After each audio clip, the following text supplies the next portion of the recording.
Hi అండి. ఈరోజు recipe వచ్చేసి చీరమీను కర్రీ అండి. ఆల్మోస్ట్ అందరికీ తెలిసే ఉంటుంది కదండీ! చీరమీను అంటే ఏంటో అనేది. సో, చీరమీను అంటే చిన్ని చిన్ని చేపలండి. బేబీ ఫిషెస్ ఉంటాయి కదా! వాటిని చీరమీను అంటారనమాట. సో, నేనైతే ఇదే ఫస్ట్ టైమ్ చూడడము, వండడము కూడాను. నేనైతే ఎప్పుడు తినలేదండి ఈ కర్రీ. సో, ఎలా ఉంటదో టేస్ట్ చేద్దామనైతే తీసుకున్నాము. ఒక రూ. 50 పెడితే ఇన్నొచ్చాయనమాట. ఇక్కడ మాకు వీధిలోకి అమ్మొచ్చాయి తీసుకున్నాము. నేనైతే ఎప్పుడు వండలేదు కాబట్టి ఈ రెసిపీ అయితే నేను యూట్యూబ్‌లో చూసి కుక్ చేశాను. సో, టేస్ట్ అయితే బానే వచ్చిందండి. సో, దానికైతే ముందుగా మనం మసాలాలైతే ప్రిపేర్ చేసుకోవాలి. మసాలాల కోసమైతే నేను వెల్లుల్లి, లవంగాలు, జీలకర్ర, అలాగే ఆనియన్, కొంచెం అల్లం కూడా తీసుకున్నానండి. అన్నీ వేసి బాగా గ్రైండ్ చేసేసుకోవాలి. తర్వాత స్టవ్ మీద పాన్ పెట్టేసుకొని చీరమీను ఉన్నాయి కదండీ! చీరమీనని మనం బాగా వాష్ చేసుకొని ఈ పాన్‌లో వేసేసుకోవాలి. తర్వాత మనం ముందుగా పేస్ట్ చేసి పెట్టుకున్న మసాలా పేస్ట్ ఉంది కదండీ! పేస్ట్, అలాగే పచ్చిమిర్చి, పసుపు, ఉప్పు, కారం, కొంచెం ఆయిల్, అలాగే కొన్ని వాటర్ వేసైతే బాగా మిక్స్ చేసుకోవాలండి. ఇది మనం మిక్స్ చేసుకోవడానికి గరిటె అవి పెట్టి మిక్స్ చేయకూడదంటండి. ఎందుకంటే అవి ఆల్రెడీ చిన్న చిన్నగా ఉంటాయి కదా! ఇంకా కట్ అయిపోయి పేస్ట్‌లా అయిపోతాయన్నమాట. విడిపోతదంట. సో, అంతేనండి. స్టవ్ మీద పెట్టి ఇలా బాగా ఉడికించుకోవడమే. మధ్య మధ్యలో కొంచెం తిప్పుకుంటూ అలా ఉడికించుకోవడమండి. మహా అయితే 15-20 మినిట్స్ పడతదండి. అంతకు మించి పట్టదు ఈ కూర. సో, నాకైతే చాలా బా నచ్చింది టేస్ట్ అయితేని.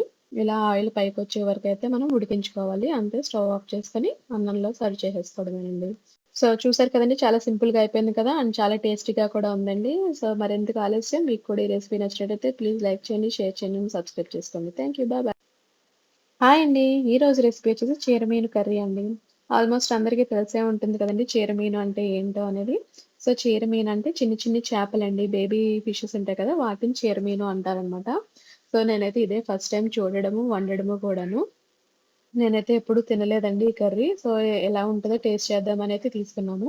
ఒక రూ. 50 పెడితే ఇన్నొచ్చాయనమాట. ఇక్కడ మాకు వీధిలోకి అమ్మొచ్చాయి తీసుకున్నాము. నేనైతే ఎప్పుడు వండలేదు కాబట్టి ఈ రెసిపీ అయితే నేను యూట్యూబ్‌లో చూసి కుక్ చేశాను. సో, టేస్ట్ అయితే బానే వచ్చిందండి. సో, దానికైతే ముందుగా మనం మసాలాలైతే ప్రిపేర్ చేసుకోవాలి.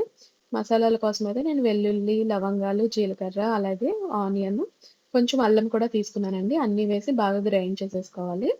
తర్వాత స్టవ్ మీద పాన్ పెట్టేసుకొని చీరమీను ఉన్నాయి కదండీ! చీరమీనని మనం బాగా వాష్ చేసుకొని ఈ పాన్‌లో వేసేసుకోవాలి. తర్వాత మనం ముందుగా పేస్ట్ చేసి పెట్టుకున్న మసాలా పేస్ట్ ఉంది కదండీ! పేస్ట్, అలాగే పచ్చిమిర్చి, పసుపు, ఉప్పు, కారం, కొంచెం ఆయిల్, అలాగే కొన్ని వాటర్ వేసైతే బాగా మిక్స్ చేసుకోవాలండి. ఇది మనం మిక్స్ చేసుకోవడానికి గరిటె అవి పెట్టి మిక్స్ చేయకూడదంటండి. ఎందుకంటే అవి ఆల్రెడీ చిన్న చిన్నగా ఉంటాయి కదా! ఇంకా కట్ అయిపోయి పేస్ట్‌లా అయిపోతాయన్నమాట. విడిపోతదంట. సో, అంతేనండి. స్టవ్ మీద పెట్టి ఇలా బాగా ఉడికించుకోవడమే. మధ్య మధ్యలో కొంచెం తిప్పుకుంటూ